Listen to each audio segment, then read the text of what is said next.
Deputy Prime Minister David Seymour, thanks so much for your time. Hey Chris, thanks for having me on the show. Our government is trying to organise some planes to get to the Middle East, but it seems like it's a far way off, right?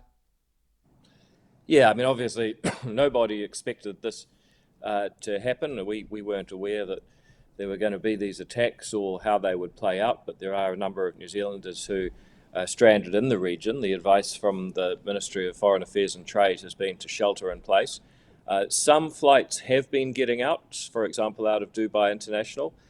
So it's possible that people will get out on commercial flights. However, the New Zealand government is also attempting to get some flights in to evacuate New Zealanders. And I think that's the sort of thing a government should be prepared to do at times like this.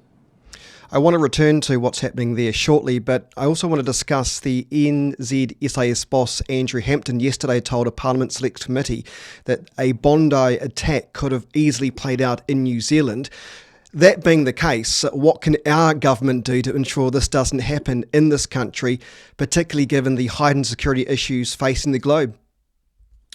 Well, I mean, first of all, the police, the intelligence forces, they are constantly scanning and intercepting, and sometimes finding people that perhaps are conspiring to do bad things or might be conspiring to do bad things, and they intercept them. We've changed our laws in recent years because you may recall there was a guy with a knife in the New Lynn countdown, and the issue was that he couldn't be monitored any more than he already was because he hadn't actually done anything. So I seem to recall we actually changed laws a couple of years back in response to that. But we can also, I believe, promote a set of values that are inclusive and tolerant. It's when you have a values system that one group of people are good and the other are bad, you start to make people look at each other not as human beings entitled to dignity and safety. You start to look at people as just members of a group, some other type. And so obviously we do all this security stuff, the police, the laws, and that's all important. But I also think it's important that we do not promote identity politics that reduces the dignity of a person to just another group, because mostly when these attacks happen, it's because somebody believes that another person is just some member of a group rather than a human being like them. Let's return to Iran now. You've said nobody wants war, but events don't unfold on New Zealand's timetable. The world moves whether we grandstand or not. What does that mean, and who are you referring to? Well, I've looked at a lot of people in the opposition who are obsessed with New Zealand declaring, is this legal, is this illegal? The truth is the New Zealand government does not have all of the information. And if it was a matter of deciding whether something's legal, normally that should be determined by a court. So when I hear Chris Hipkins and the Greens, they all get up and you rant on about how we must have the courage to make a declaration. My question is very simple. Do they know something that no one else in New Zealand knows? And if not, maybe they should take a more united front as a country and follow what the government has said, is that we obviously regret all of this, but we can't change it.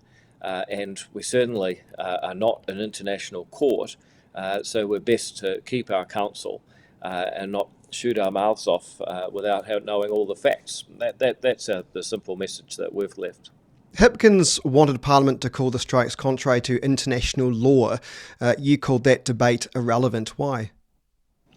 Well, I'm not sure I said it's irrelevant, but I have just pointed out that we don't know the facts. We're not a court, and it's very difficult to see what the value of Parliament doing that is, because I'm sorry to say that the world is not waiting to find out what the New Zealand government or the New Zealand Parliament thinks. Our priorities are different. Number one, we need to protect New Zealanders over there, as we've discussed.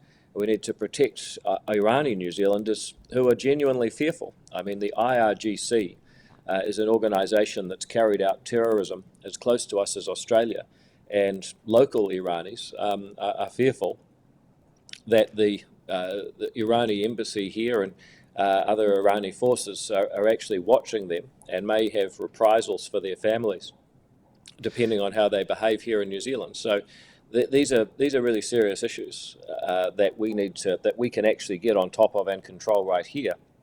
And the other thing is we need to look at trade. I mean, you've got New Zealand exporters with their goods and ships that are stuck on one side of the Strait of Hormuz. You've got oil that we need on the other side of the Strait of Hormuz. We need trade to resume so it doesn't hit New Zealanders again in petrol prices and in the pocket, which has been a real problem for us for a long time. And that is a problem, isn't it? And with oil probably spiking around the globe now and the living costs already an issue for this election, and I know you've warned of petrol hits too. It is election year, so people will be looking to the government for some quick fixes. Any quick fixes? Look, the truth is that the only thing the government can really do to reduce costs in the short term is borrow money and give it to people. But we know that increases inflation, so you pay for it later on. That's basically the story of the last Labor government. Massive borrowing through COVID, massive inflation. We basically just paid for it all for several years afterwards. And I would argue we still are paying higher prices due to the inflation that occurred during that period and much higher debt at a central government level. So, the answers that Labor used to give are politically tempting, I'm sure, but they're not responsible. David, do you worry this tit for tat with Iran and its neighbours, if it continues to go on for months and months, the ripple effect in New Zealand will be felt perhaps more wider than we currently expect? Yeah, I mean, all we can hope for is that there's going to be a ceasefire as soon as possible and that trade can resume, both for the benefit of us, but also the Iranis.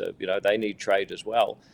Nothing would be better than if they could elect or at least have some sort of democratic or at least a government that respects basic human rights, doesn't try to create nuclear weapons and attack its neighbours, and can be welcomed back into the international community. I mean, having that Iranian oil on the world market would be very good for everybody, including the Iranis.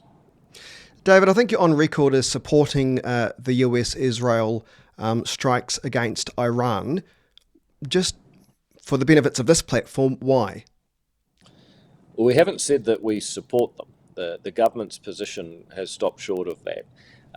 But we can talk about the basic facts. This is an evil regime. Nobody will mourn the end of Ayatollah Khamenei, who has got to be one of the most evil guys on the planet, or at least he was until quite recently. And yet, we don't know all the facts of what sort of intelligence the Americans and Israelis had or what they were responding to. And that's why we've said, look, we think it's a terrible situation, but we're not passing judgment. All right. We'll leave it there. Nice to speak with you, David Seymour. Thanks so much for your time this morning. Thank you.